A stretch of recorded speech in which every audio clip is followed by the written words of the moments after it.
మన తెలుగు సినిమాని రాజమౌళి పాన్ ఇండియాకి పరిచయం చేశాడు. మన నాగాశ్విన్ మన తెలుగు సినిమాని పాన్ వరల్డ్‌కి పరిచయం చేశాడా? మన సినిమాలో ప్రభాస్ యాక్టింగ్ ఎలా ఉంది? గ్రాఫిక్స్ ఎక్కడైనా దెబ్బేశారా? లేకపోతే ఇంకా కమల్ హాసన్ యాక్టింగ్‌ని ఇరగ్గొట్టాడా? లేదా కమల్ హాసన్‌కి ఇది స్పెషల్ రోల్ అవుతుందా? మన అమితాబ్ బచ్చన్‌కి తన జీవితంలో చెప్పుకున్న ఒక మంచి క్యారెక్టర్ చేశారా లేదా? అనేది ఈ వీడియోలో లాస్ట్ వరకు చూడండి, మీకే తెలుస్తుంది. Hi guys, welcome to Sagar son of ARB YouTube channel. ఇక వీడియో మొదలు పెడదామా?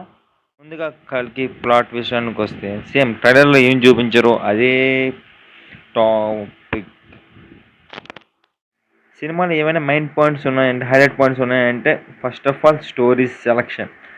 సినిమాని మహాభారతాన్ని ప్రజెంట్ని బాగా లింక్ చేసి సినిమా చాలా ప్రతి చిన్నపిల్లలకు కూడా అర్థమైనట్టు కూడా తీశారు. సినిమా మేజర్ హైలైట్ పాయింట్స్ ఏమైనా ఉన్నాయంటే ఆ వరల్డ్, ఆ గ్రాఫిక్స్ని మనం చూస్తూ ఉంటుంటే అబ్బాబ్బా ఏమనేది ఇండియా సినిమానా లేదా హాలీవుడ్ సినిమా అంత రేంజ్లో అయితే గ్రాఫిక్స్ అయితే మనం అలరించాయి.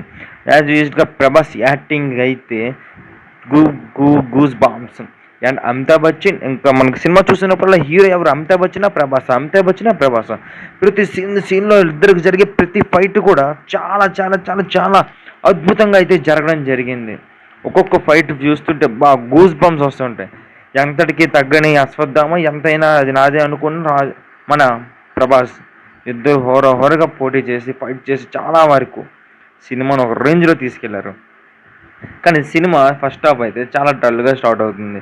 ఫస్ట్ హాఫ్ మీ అందరికి పేషెన్స్ అయితే చాలా ఉండాలి ఫస్ట్ హాఫ్ చూడాలంటే. ఎందుకంటే నాకు కూడా చాలా ఓకే, స్టోరీ అర్థం అవ్వడం కోసం ప్రతిదీ డీటెయిల్గా మనకు చూపించడం కోసం ఫస్ట్ హాఫ్ చాలా స్లోగా తీసుకెళ్లారు. కానీ సెకండ్ హాఫ్ మాత్రం మనం కాలు రెగరేస్తాం మావా, అలా ఉంది సెకండ్ హాఫ్లో మావయ్య. మళ్ళీ సాంగ్స్ ఓకే, ఒక సాంగ్ అయితే బాగుంది, బ్యాక్గ్రౌండ్ వచ్చింది. కొన్ని సాంగ్స్ వచ్చాయి. ఒకటి నగరంలోకి తీసుకెళ్లే ఒక సాంగ్ ఉంటుంది, అక్కడ అంతే ఇంపాక్ట్ అనిపించలేదు. నెక్స్ట్ ఇంకోటి అర్జున్ క్యారెక్టర్ ఒక స్టార్ హీరో యాడ్ చేశాడు, కానీ నాకైతే అంత ఇంపాక్ట్ కనిపించలేదు. ఆ ప్లేస్లో కానీ నిజంగా రామ్ చరణ్ గారు ఉండుంటే సినిమా ఆ సీన్కి పర్టికులర్గా ఆ సీన్కి వేరే లెవెల్లో ఉండు. నెక్స్ట్ గ్రాఫిక్స్, మహాభారతంలో అమితాబ్ బచ్చన్ నిజంగా యంగ్గా చూపించడం అయితే చాలా బాగా చూపించడం అయితే జరిగింది. ఎందుకంటే గ్రాఫిక్స్ చాలా బాగా ఎడిట్ చేశారు. మన ఆచార్య కూడా చేశారు కదా చిరంజీవికి, అలా నాసిరకంగా అయితే లేదు ఇందులో. అమితాబ్ బచ్చన్ యాక్టింగ్ అయితే వేరే లెవెల్. నెక్స్ట్ వేరే స్వామి వీళ్ళందరూ వాళ్ళ క్యారెక్టర్లో బాగానే చేశారు. ఓకే, హీరోయిన్ దీపిక పడుకొని కూడా ఓకే బాగానే చేసింది.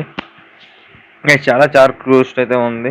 ఇందులో ఇద్దరు డైరెక్టర్లు కూడా రావడం జరిగింది. వాళ్ళు కూడా ఓకే, వాళ్ళకి చిన్న చిన్న క్యామియో టైప్ అది.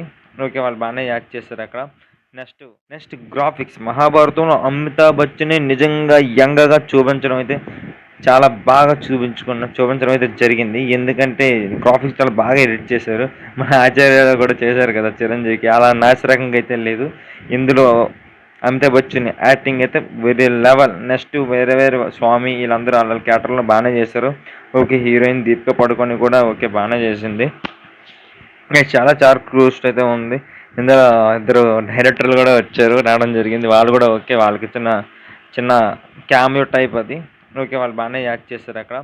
నెక్స్ట్ ఈ సినిమాని ఎవరెవరు చూడొచ్చు అంటే, మీ ఇంట్లో చిన్న పిల్లలు ఉంటే వాళ్ళకి కూడా ఈ సినిమాని తీసుకెళ్ళండి.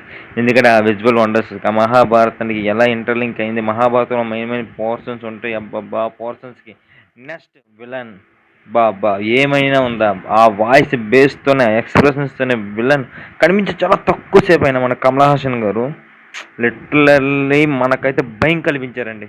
అలా చేశారు యాక్టింగ్ అయినా. సో ఫైనల్గా మన సినిమాకి రేటింగ్ ఇచ్చేది అంతంటే 3.5. ఎందుకంటే 3.5 ఇంకా మీద ఇవ్వచ్చు, కానీ కొన్ని పోర్షన్లో నాకు కొంచెం నచ్చలేదు బాగా. ఫస్ట్ హాఫ్ ల్యాగ్, కానీ సెకండ్ హాఫ్ మాత్రం క్లైమాక్స్ సీన్ ఉంటుంది మచ్చా, బా లెటర్ బా